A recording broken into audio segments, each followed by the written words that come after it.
Good morning, good afternoon, or good evening to everyone joining us today for this webinar. We would like to thank Diane Labregere, our invited speaker, the EAGE technical community on CCS for organizing this event, and all of you for being here. We hope you enjoy the session and learn a lot. And with that, we will begin the webinar. Rania, I hand it over to you. Yeah, thank you, Isabella. I'll share a couple of slides before I'll give over to Diane. Thank you, everyone, for joining. First of all, we really appreciate your time, and we hope that you get as much knowledge today from this webinar. I found it very interesting topic in a very interesting field. And now, please confirm if you see the slides. Yes, we can see the slides now. Yeah, good, Yeah, great. yeah. Yes, so the webinar today will be presented by Diane Labregere from DNV, and it's CO2 storage in depleted fields versus saline aquifer, the pros and cons. The agenda will introduce our community, the EAGE technical community on CCS. And then the topic of the webinar, and then the Q&A and the closing. So first, for those who are here for the first time, or they are members, so we are a community part of the EAGE. We are interested in enabling greater and faster and safe CO2 geological storage for achieving negative emissions. That's our statement we established in 2024, and currently we are more than 1,480 members. We are trying through all the activities and the webinars and the activities to deal with CO2 storage selection and subsurface monitoring, drilling, well integrity, de-risking, transparency for public, and another related topic for the CCS. The committee member, the CCS committee member, we are spread all over the world, and we all come on board with from different background and working in the field of CCS, could be directly or related. Sorry. And I think on the line I have one of my colleagues as well from the CCS that I just saw earlier, Farnam. I'm not sure if there are more. And also we have, as I mentioned, activities beside this, including the webinars that we try to host as frequent as possible. Also, we participate and we are always available at EAGE Annual and the GET conference. We have dedicated sessions and workshops, and also we try to have meetings as well with all the committee. This is always indicated in the schedule of the events of the annual of the GET. So as you probably know that there will be the GET annual this year in June in Aberdeen, and it will be great to meet some of you on in these events. Also, more on the activities that we have is the Learning Geoscience, and we organize and deliver master classes for CO2 storage. Please have a moment to browse through it in the EAGE website, and I believe you probably see some of them very useful and relevant to your activity. For the yes, again, it's just to re-emphasize on the same message that we look forward to meet you in events like the annual or the GET, and to let you know as well that there is we have dedicated sessions in such key events like the annual. I will encourage you, if you have the opportunity to join these events, please do not miss to attend such dedicated sessions where we have people from the industry and from the academia presenting and moderating such dedicated sessions either in the GET or in the annual. Thanks again for joining the webinar, and now I'll just leave the floor for Diane to take over and take us through the presentation. Thank you. Oh, sorry, I forgot. I have to introduce Diane. Yes, so our presenter for today. He's a reservoir engineer, hydrologist, Diane Labregere. She has more than 20 years of experience from different gained from different companies. She's today at DNV. Before that, she used to be part of Schlumberger, SLB today, and BG Group, and ConocoPhillips.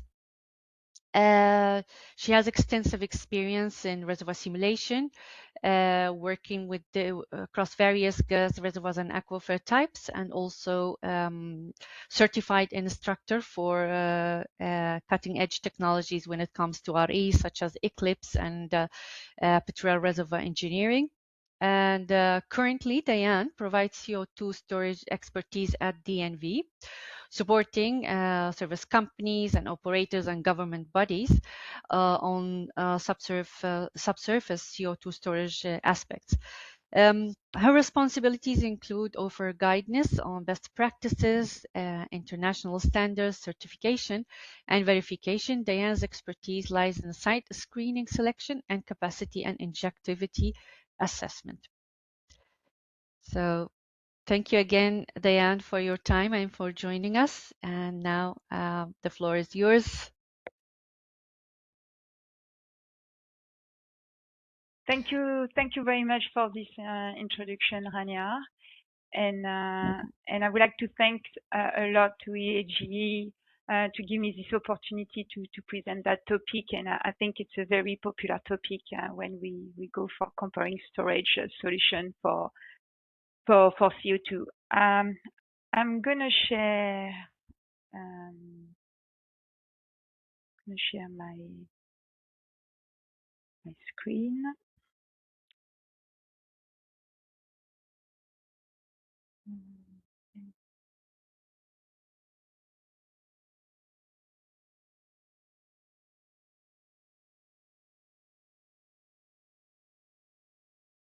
Bear with me, my laptop is a bit slow and I'm talking from Australia.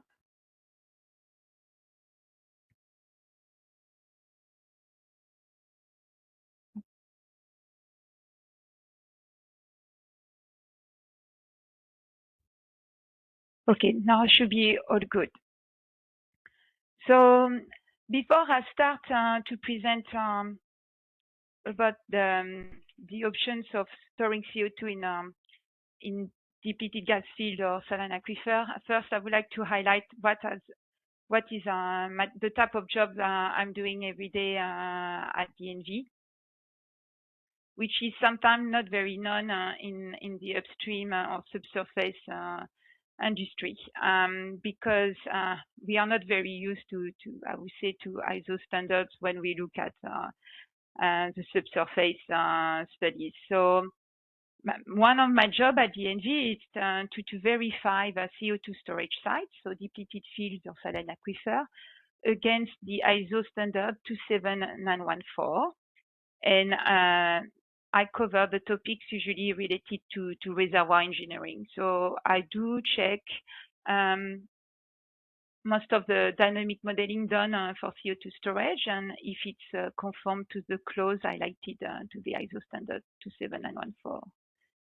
This ISO 27914 is only for permanent CO2 geological storage. So what I mean. And when I look at USCLOS, it's only for storing CO2 permanently, and it's not assessing CO2 EUR. If you want to know more on CO2 EUR, you better have a look to the another ISO standard, which is the ISO 27916. As I mentioned, I'm part of a team.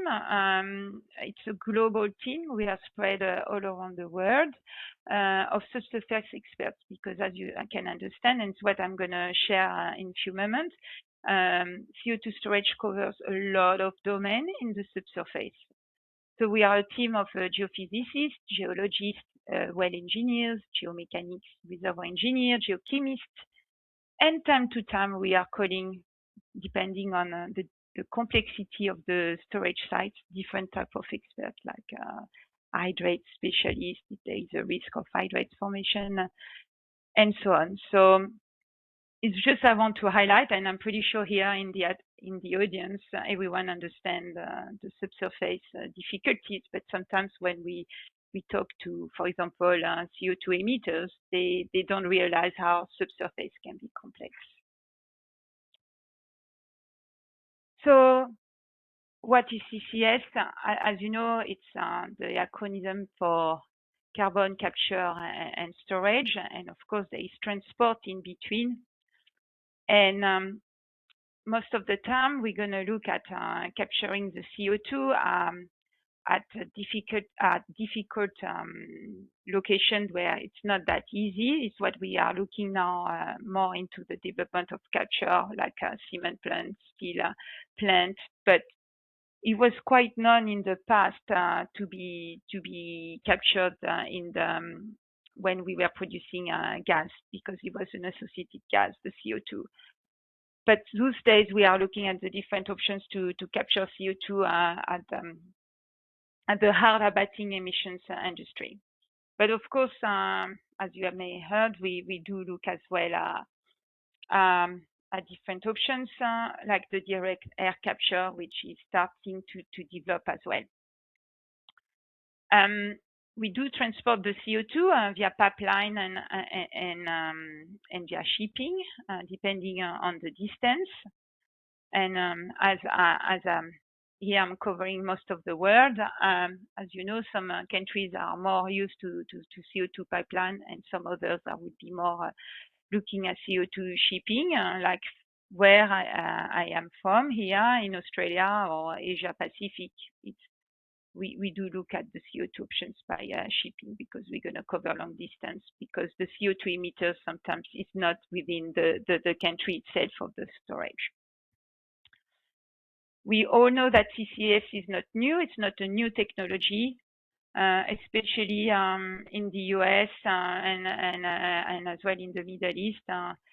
They've been injecting CO2 for more than 40 years, mostly to enhance oil productions and what we call CO2 EUR. So it's not new, and that's why some people say it's new technology, but it's not that new in terms of injecting the CO2 itself. But sometimes where the novelty, and it's not, I won't say that it's so new, but it's more the concept of permanent storage. And again, it's not that new, because I would say around 2006 or 2007, we were already starting to look at that more seriously. And it's where, of course, as you all know, Sleipner started to inject CO2 at that time. So that's why I would say that is not really a new technology. The CO2 storage site can be located onshore and offshore.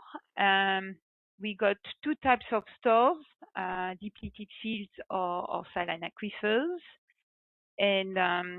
And then I will move to the next slide, because I want to show you that, as I was mentioning, CCS is not new, especially on the CO2 EUR in the 1970s in the US and a bit later in the Middle East. But as you can see here on this illustration, you have a very different stories, I would say around the end 2000, 2010, where you did see lots of projects not being fruitful, or for some economic reason, for some for public acceptance, some where I got associated to and I work with in the past, like the Kaleidoscope Fuel project in Queensland, where the storage was cancelled. So you see a bit of negativity here on the back up to present, but we see some positivity on the top, where we did see some success in the CO2 storage sites, such as Sleipner, Gorgon. So Sleipner in Norway, Gorgon in Australia, Quest onshore in Canada, now the famous Northern Light in Norway, where now we see shipping associated to the storage sites and source coming from other countries, and capture had difficult, I would say difficult industry to get the CO2. And now I have just popped some names here from sites in the US, like Petra Nova, Bayou, Shoot Creek, which are operational or soon operational. Moomba in Australia, Greensand in Denmark. Got ADNOC, West Aquifer in the Middle East, and Aramis and Portos. I have not put dates here, but they are very close to FID, already FID done. So it's what I mean. And I'm sure I could have put even more names. We do see a lot of projects happening, and we want to be sure that we don't have any more those stories at the bottom, where, of course, economics, that is something it's very hard to control. But for the public acceptance, or to lower the risks in the subsurface, we are here as subsurface experts to work towards that and to make it happen. So now let's go more into geology, geoscience, reservoir engineering. As I mentioned before, there is two storage types: depleted fields, where it's usually depleted or oil gas fields, where we have lots of data and we have been producing for many years, and where we have many wells. And we may have as well the saline aquifer, where we got less data.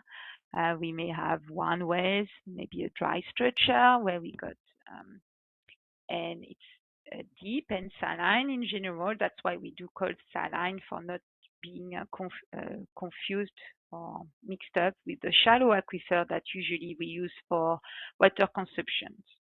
Of course, here my illustration is a bit weird in a way that is offshore, and we usually don't have groundwater aquifer offshore, but it's an illustration to illustrate that where people pump water for water consumptions is a very shallow. Here, when I'm talking about saline aquifer, we are looking at way deeper depths, around the 800-meter deep depth, like the oil and gas fields. As you can hear with my accent, I have a pretty strong French accent, and I do like French patisserie. So here I put on the top right an illustration of what we call in French that layer cake millefeuille, and I think it's a perfect illustration to explain to someone who doesn't understand really what is an aquifer or looks like the subsurface. And I do like to use this analogy just to show that when we look at a store or reservoir to store CO2, we do look at the cream into that cake, the soft parts.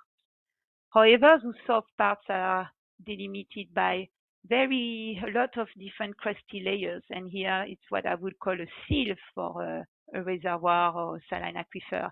And you see, it's not only one seal, but multiple seals. And it's what we do look at when we look for storage for CO2. The geology, the subsurface, as you know, the geologists in the room, that we call that a layer cake. We do usually prefer to store CO2 in sedimentary rocks. And here I'm talking about the store, the reservoir, and here it's the cream in my layer cake.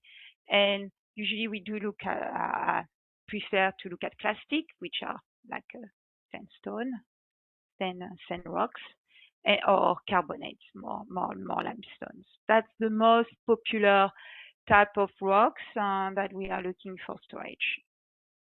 However, before moving to the topic of the depleted and the saline, I just want to talk about a bit about the coal seam store, because sometimes I in a presentation that it may be another option for CO2 storage. However, I found it very difficult these days to find a commercial project on that. And I'm really looking for to see more happening into that space. But I just want to share a bit of experience, because I have worked in the past in coal seam gas in Queensland, in Australia. That it would be to store CO2 in a coal seam, it would be very challenging. First, because as you may know, the coal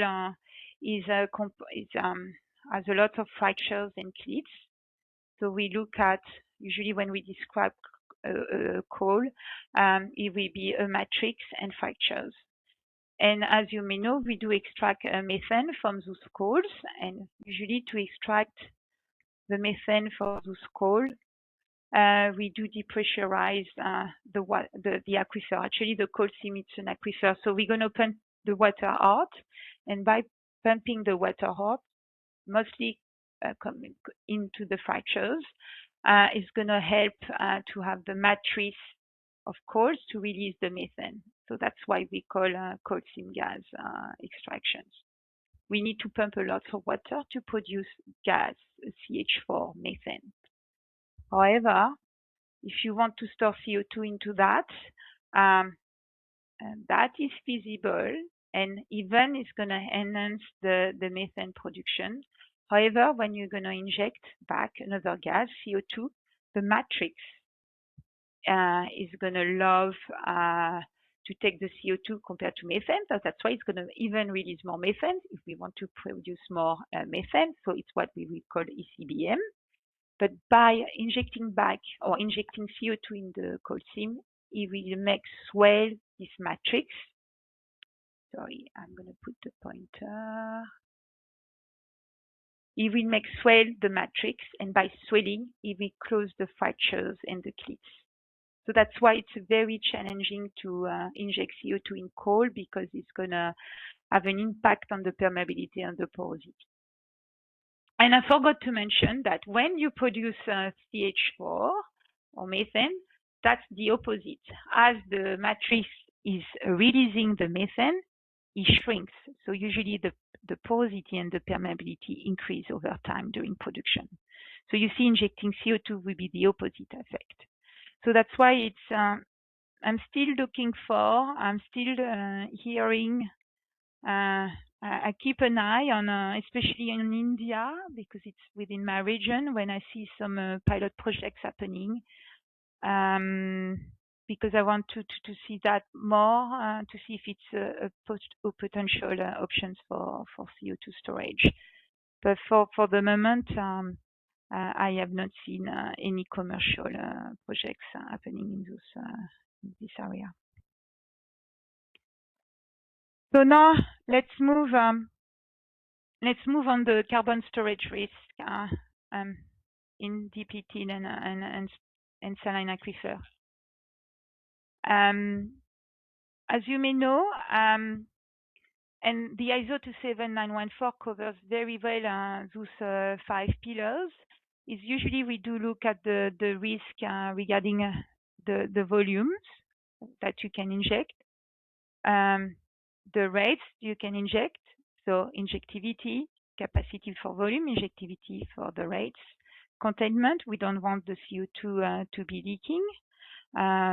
Some leakage risk can be through wells, the legacy wells, the monitoring wells, or the injection wells. It can be by spill points, meaning moving away from a structure, for example, in a depleted field environment, or can go through the seals if there is a fault or the seal is not competent. And yes, you can have a leakage from faults, existing faults, or you may reactive faults as well by pressure or temperature effect. And of course, if you move faults, you may induce seismicity. So we don't want that. The fourth pillar is monitorability. Monitorability means you need to have a strong monitoring plan and verification in place. And this plan needs to be possible over the field life, so sometimes 30 to 50 years, and as well after field life, so post-closure.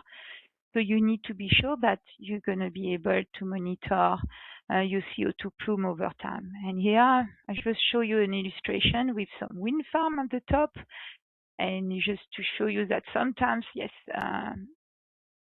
we may see that more in Europe, but you have to be sure. Yes, that's what we look, that you don't have some conflict during the projects, because, for example, imagine a wind farm is being developed above your CO2 storage site. It would be very hard to shoot seismic in the future. So it's something that is being looked as well as a risk. And the last one, but not the least, is the stakeholder engagement. So the public acceptance is very important, and it can be a killer in a CO2 storage site. So that's not geoscience, but it's very important from the beginning when developing a CO2 storage site, that the stakeholders are educated, especially the public living close to storage sites, and they do understand what is CO2 storage. My next slide is again the same summary I was talking about, and is where we're going to talk about when we're going to compare the depleted fields with the saline aquifers, is containment. Can we contain CO2 safely and it doesn't leak over time? Capacity. Does my site have a storage capacity required? Injectivity. Can it be injected at an economic rate as it's planned over the lifetime of the project?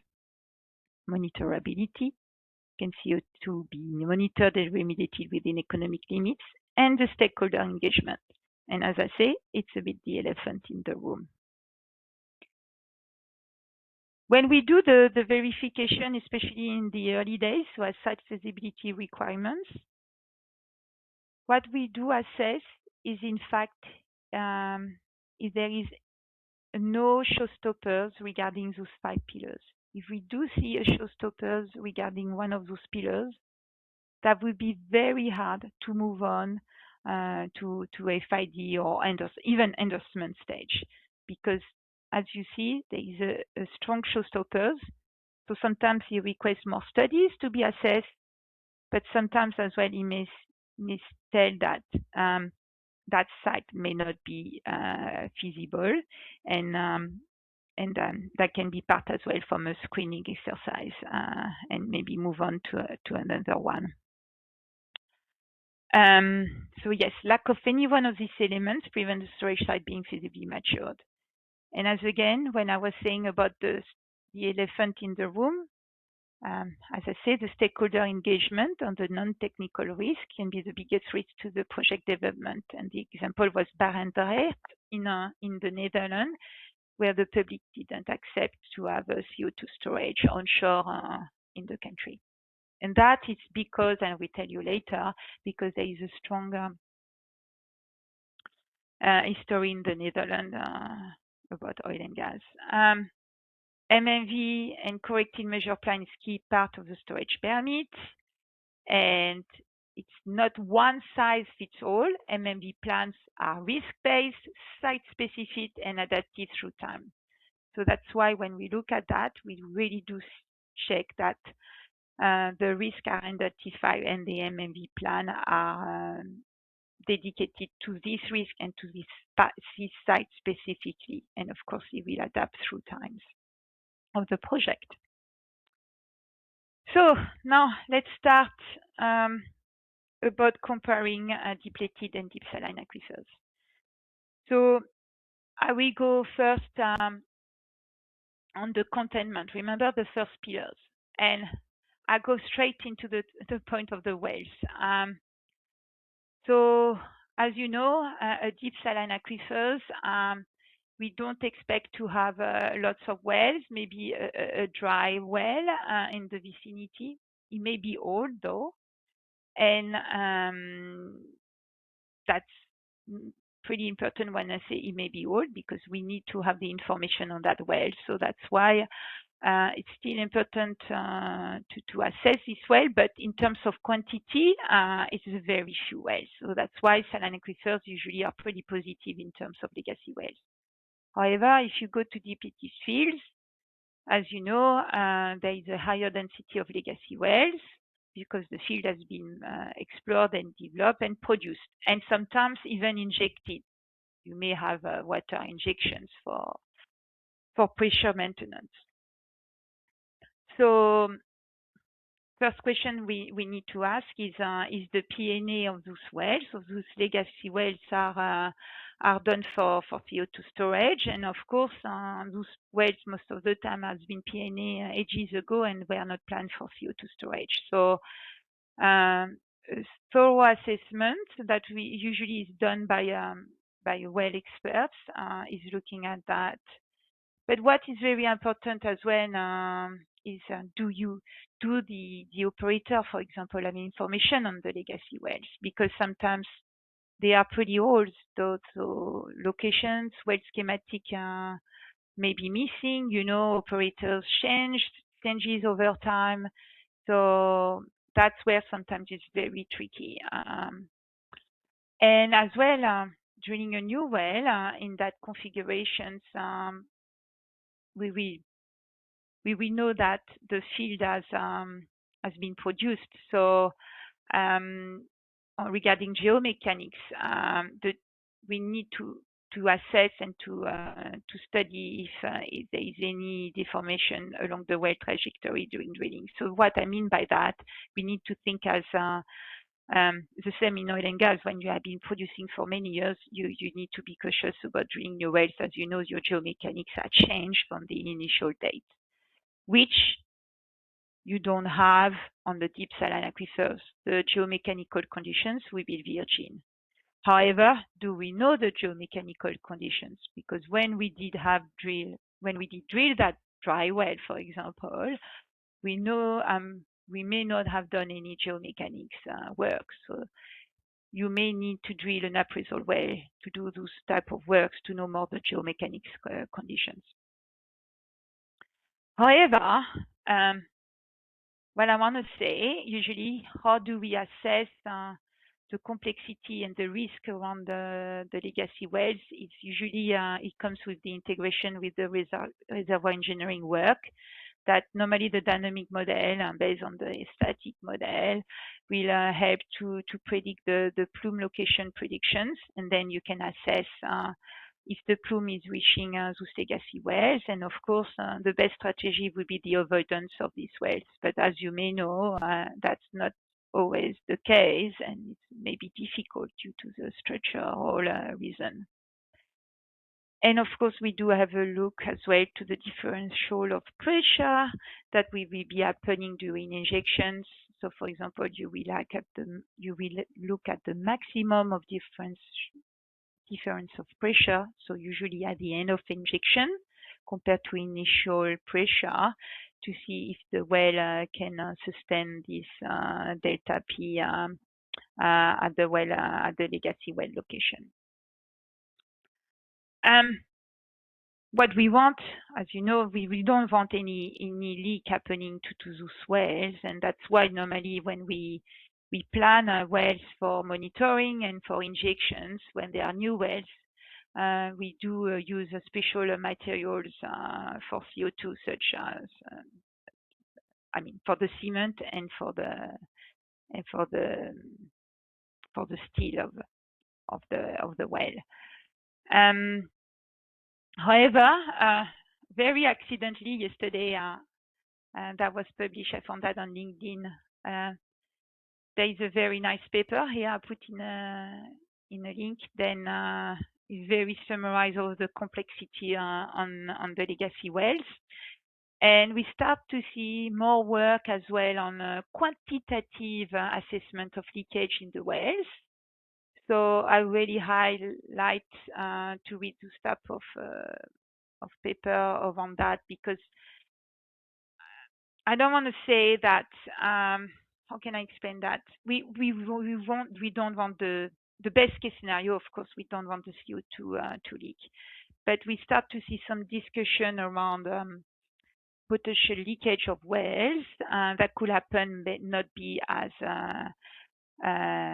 dramatic and bad, and that's why this paper is around, and how to see how it's going to move towards the regulations or regulator. For example, as the EU directive is highlighting, you know, the risk needs to be alarm as low as reasonably practical, and it's where where there needs to be more works and talk about potential, and I'm very cautious here, potential well that may be leak, and how much it will cost to fix, and what will be the impacts compared to how much CO2 has been stored and injected. It's still the storage has a huge value to that. But again, I won't go into this discussion because it's very delicate, as you can guess. But that's why I wanted to share that link to see some talking is happening, I think, in Europe around that, and that's why I wanted to share that. But for the moment, yeah, on the ISO, it's we do look at that the wells needs to be properly P&A for CO2 storage with and remediation measures if they are not. Now let's go to containment geology. So when I say geology, it's mostly leakage, potential leakage due to geomechanics. So if we go into deep saline aquifers, we kind of guess that faults and seals are not geomechanically weakened through productions, but of course it depends where the location site is. If it's in the vicinity of an oil and gas field, we still need to think about the distance, because the oil and gas fields production may have compromised that. If we compare to depleted fields, if you talk to a geomechanics experts, you will know that due to the depletion of hydrocarbons, the fields are geomechanically compromised.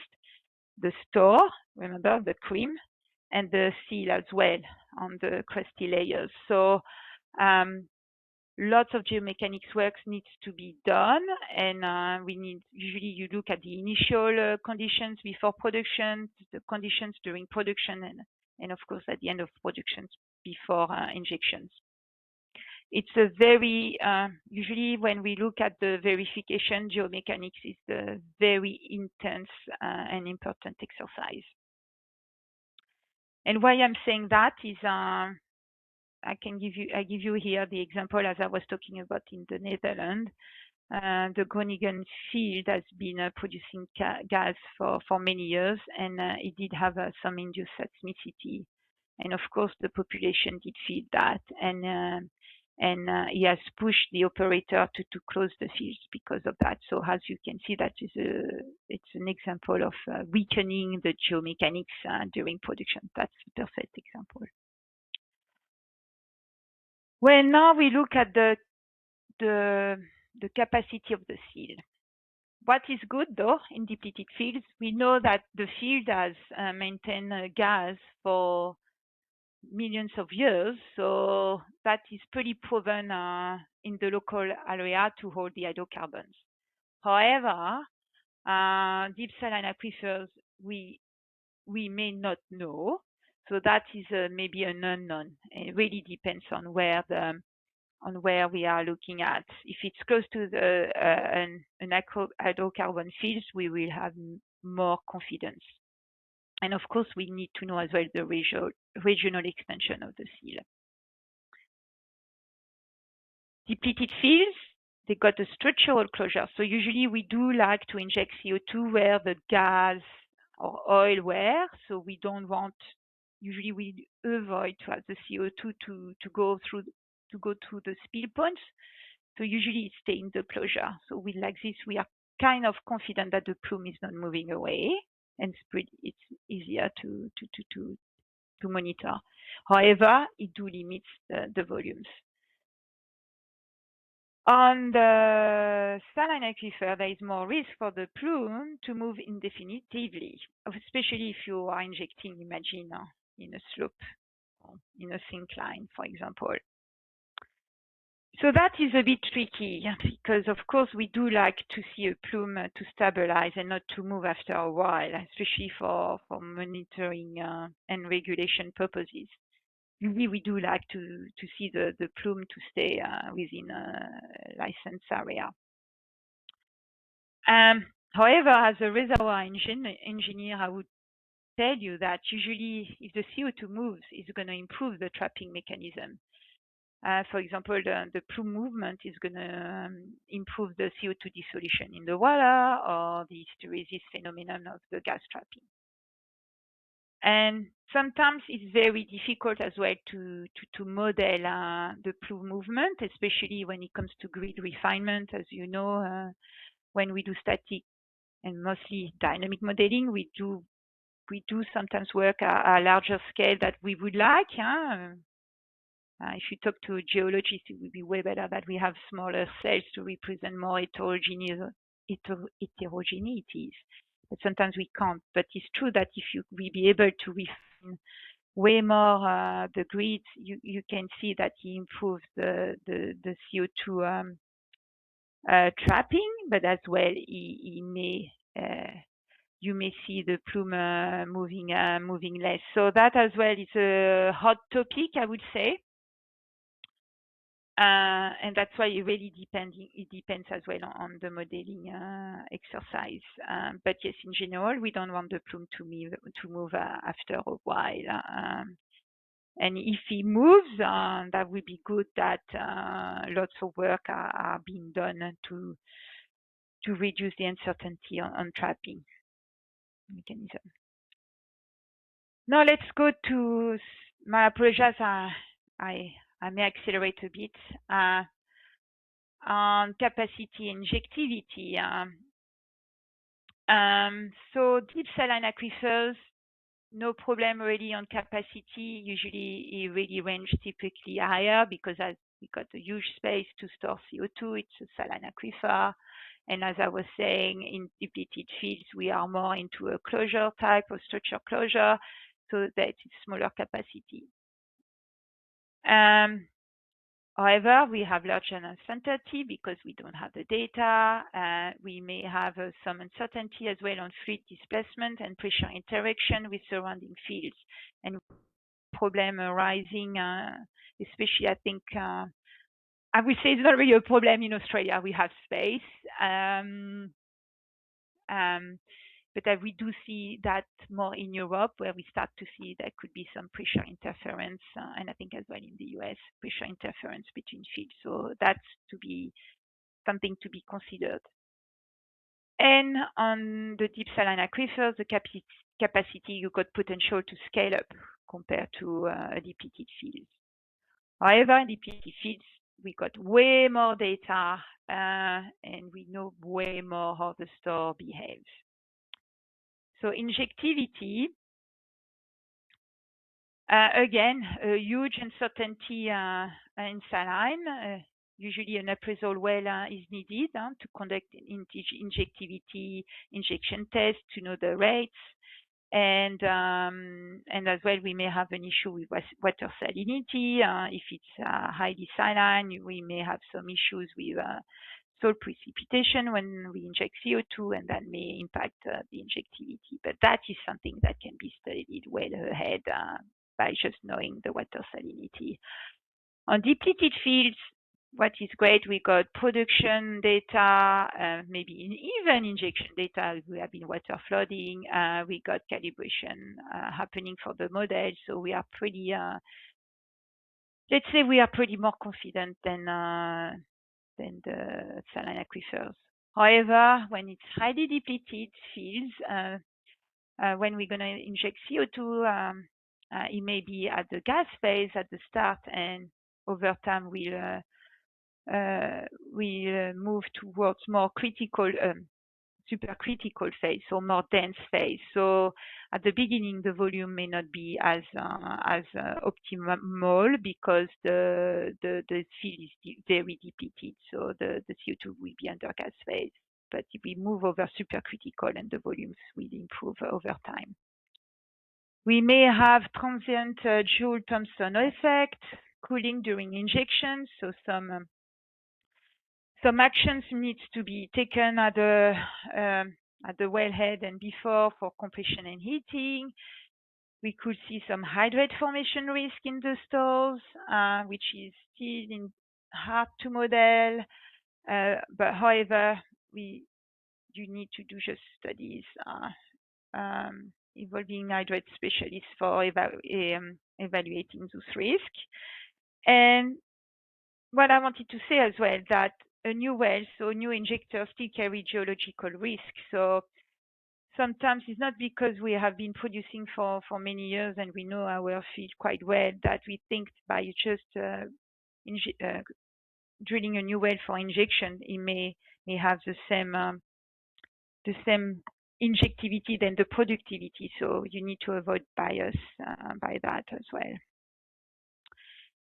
And now to moving to my next slide, something I wanted to share, which is pretty important, is pressure management system for the deep saline aquifers, because that is one of what we see often as a mitigation plan, but that's all. We don't see that much details.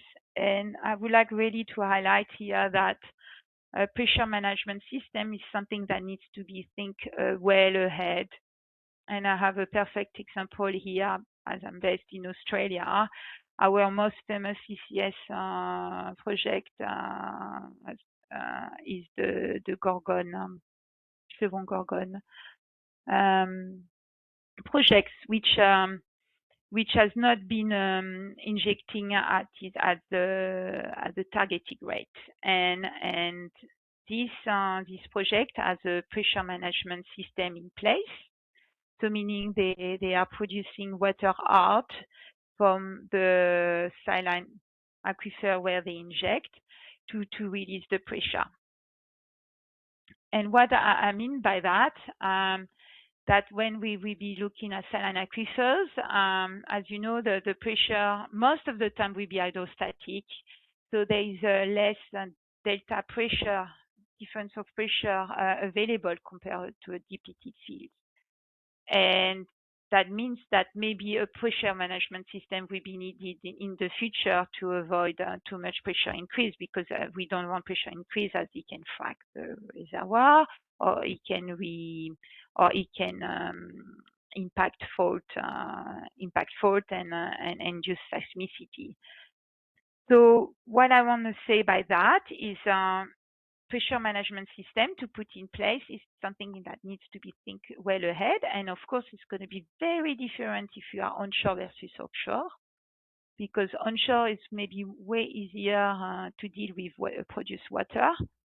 But offshore, if you have not planning in your project, that may be pretty difficult to implement in the future. And the same in lots of jurisdictions, you need to get rid of this water. And offshore, most of the time you need to re-inject that water in another reservoir. So you need to be sure that you have that option. You need to think as well about the water treatment. And of course, as I was saying, you need to know about where you're going to inject the water. And the last, and I will be very quick on that, will be monitorability, infrastructure, and appraisal cost. So monitorability, just one thing I want to highlight here, and I'm pretty sure there is way more on monitoring technology, but the main difference between depleted fields and deep saline aquifers, that it will be challenging to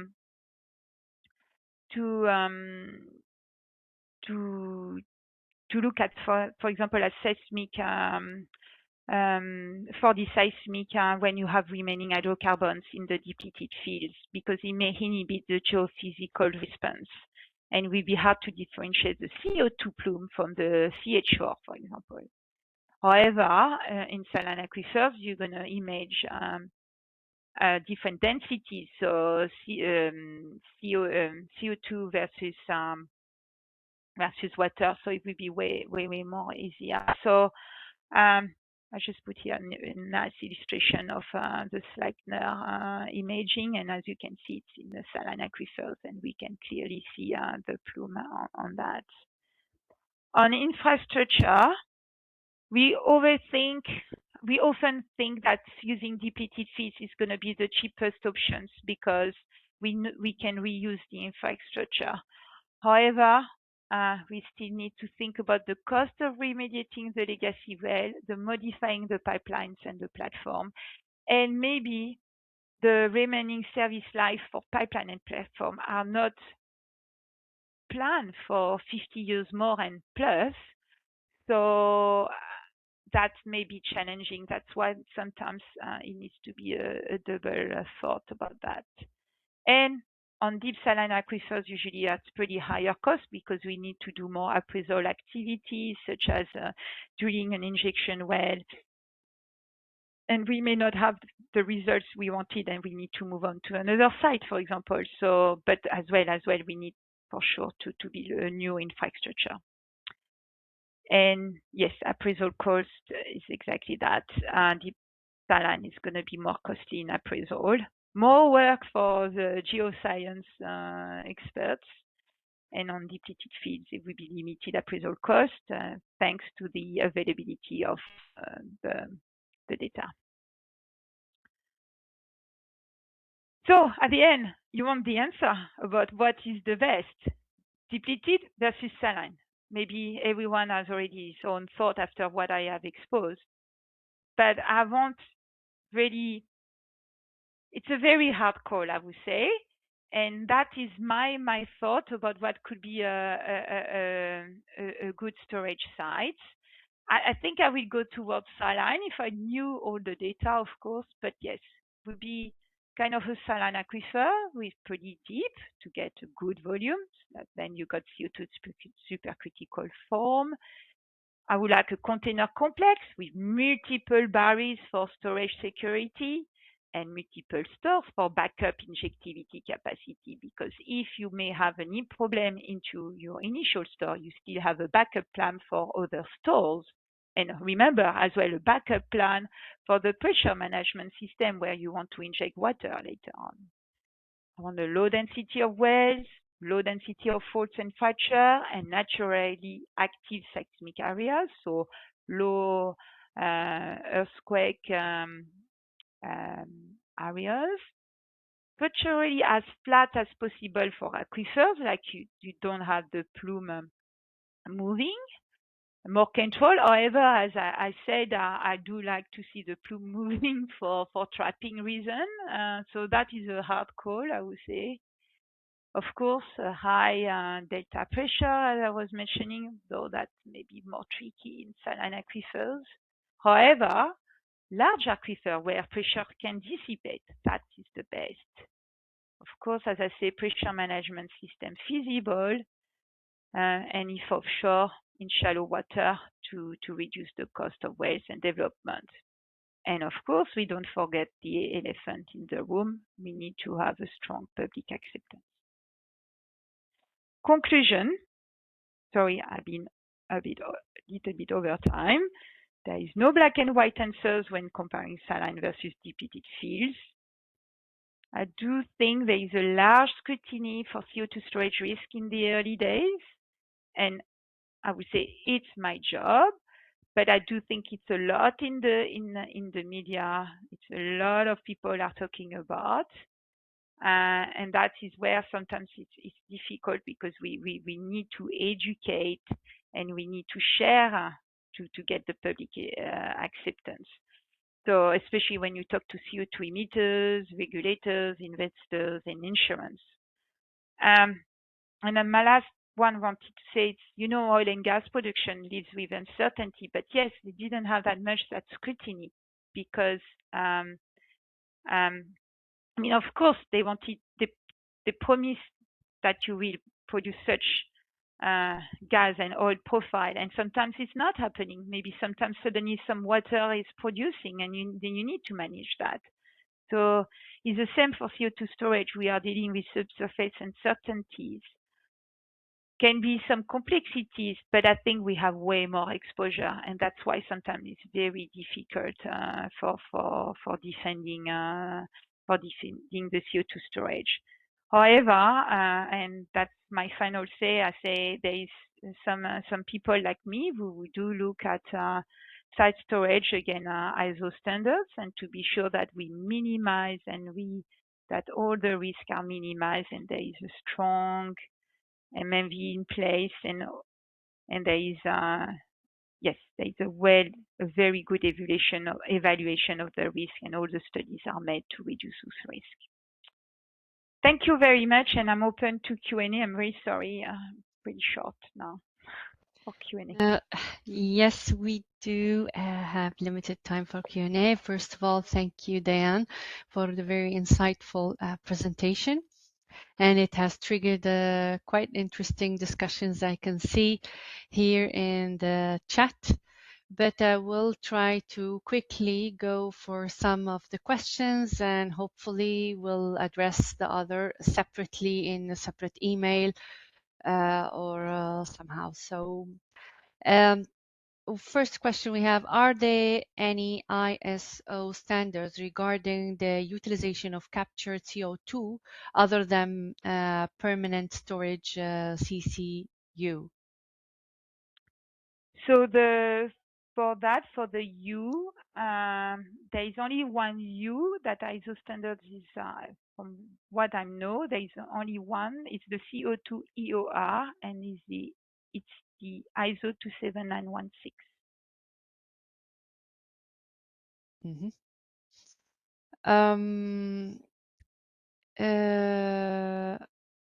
What are the differences in permanent storage of CO2 in case of point source capture and direct air capture in terms of economics and logistics, if any? Oh, that's a capture question. I'm sorry, I'm not gonna be the one because I'm very type of storage type of person, but I can come back. I know that the direct air capture at the moment is on the top of the cost compared to the other type of capture. So that's the only thing I would say around that. And still in the novelty, and there is a lot of things happening, but it's the top, especially as well on energy consumptions. And as you know, we want to reduce CO2 emissions, so that as well has to be taken into part. Good. Matilda has asked, is it technically possible to store CO2 in coal seams without recovering the methane? Yes, that could be, but again, because yeah, when I presented that you can have ECBM or you could have permanent storage. However, as mentioned, the risk is going to be an impact on permeability and porosity. And I do have a feeling that,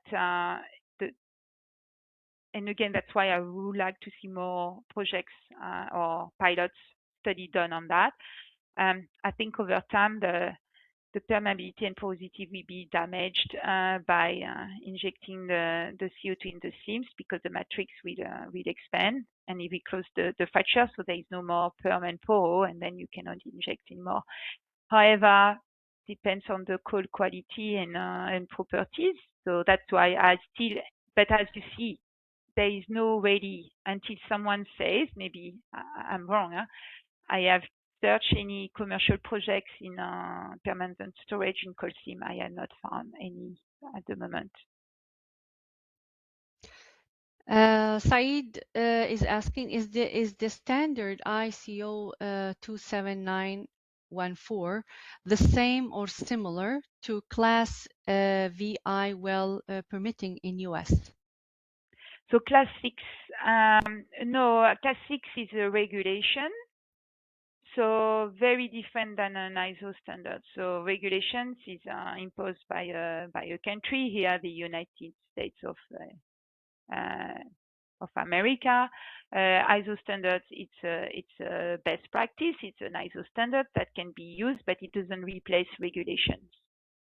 And it's a bit different as well. And they do cover, I would say, they are for the same purpose and kind of similitude. But again, the ISO standard is not a regulation. Class 6 is. Yeah, there is a question here, but I think we are limited in time. Uzezi, hopefully I'm pronouncing it correctly, asking, do you have experience with CCS in carbonate saline aquifer? Any lessons you can share? So this one is as well, it's starting to happen in the Middle East. We do see some projects coming. So I would say, look at the Middle East. They do start to see.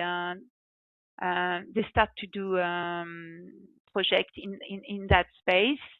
But I would say 90% of the storage sites I have reviewed are plastic sandstone, and maybe 5-10% of carbonates, and it's in the early days. And as you know, there will be a lot of geochemistry going there because the rock is way more reactive in the carbonates. So yes, but it's happening at the moment in the Middle East. So that's where I would say to go to have a look. Yes, I'm not sure if there is I see there are many discussions that some that have asked question and the audience have already replied and take it and evolved into a discussion. I'm not gonna go over this because I think the audience, we have some experts on the line that they have covered this as well. Just a little question is, you didn't mention, Tofik is asking, you didn't mention storage basalt rocks. Do you think that CO2 storage basalt can be developed to commercial scale as DHR and SA? Sorry, I don't know these terms quite well. So, but yeah, I think that's the last question. So yes, that as well is something that's happening. And I'm not covered because I don't have experience in it. So that's the only reason. And I don't have the exposure yet. But it's coming. It's a bit different as well. What we do see as well as you know, the basalts as well, we need to see, it's not like sedimentary, you know, sediments, as you say, my layer cake, it's nice, we have a store and a seal. Basalt is a bit more, it's going to be a bit more complex to evaluate the seals as well. But that's all what I can say, because yeah, I unfortunately I would love to have a bit more experience, but it's a bit again in the novelty at the moment. But it will happen, I think. It's just a matter of time. Good. Yes. Well, I think I covered all the questions. And would like to thank you for the insightful presentation. I see many have enjoyed it and many is commenting how informative it was to them. Thank you very much for your time, Diane. And there are questions